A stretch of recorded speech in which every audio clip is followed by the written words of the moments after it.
মানুষ যা বলে প্রতিদিন, যে কথা বলে, মুখনিসৃত যে শব্দ, প্রতিটা শব্দ আল্লাহ টুকে রাখেন, রেকর্ড করে রাখেন। পালাবার কোনো সুযোগ নেই, ছাড় পাওয়ার সুযোগ নেই, বেঁচে যাওয়ার সুযোগ নেই। যা করি আমরা লিখে রাখি, আল্লাহ তাআলা লিখে রাখেন।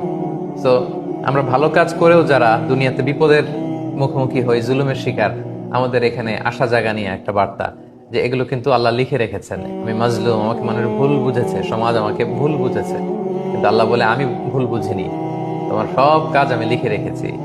ভালো করলে ভালোর প্রতিদান তুমি পাবে, খারাপ করলে খারাপের প্রতিদান তুমি পাবে। ওয়াকুল্লা শাইইন আহসাইনাহু ফি ইমামিম মুবিন। প্রতিটি কাজ ওয়েল ডকুমেন্টেড ম্যানারে লিখে রাখা হচ্ছে, সংরক্ষিত হচ্ছে, লিপিবদ্ধ হচ্ছে।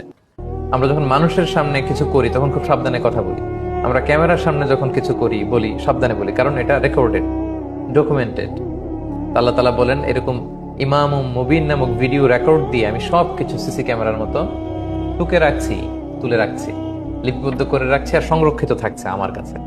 সো আমরা যেন আমাদের প্রতিটি কাজ করবার আগে ভেবে নেই যে এই কাজগুলো রেকর্ডেড হচ্ছে। সো এগুলো কি আল্লাহ তাআলা সন্তুষ্টির পথে আমি চলছি, নাকি এমন কাজ করছি যে কাজে আল্লাহ তাআলা প্রধান্বিত হচ্ছেন আমাদের উপর। আমাদের প্রতিটি কাজ করার আগে এটা ভেবে নেওয়া উচিত।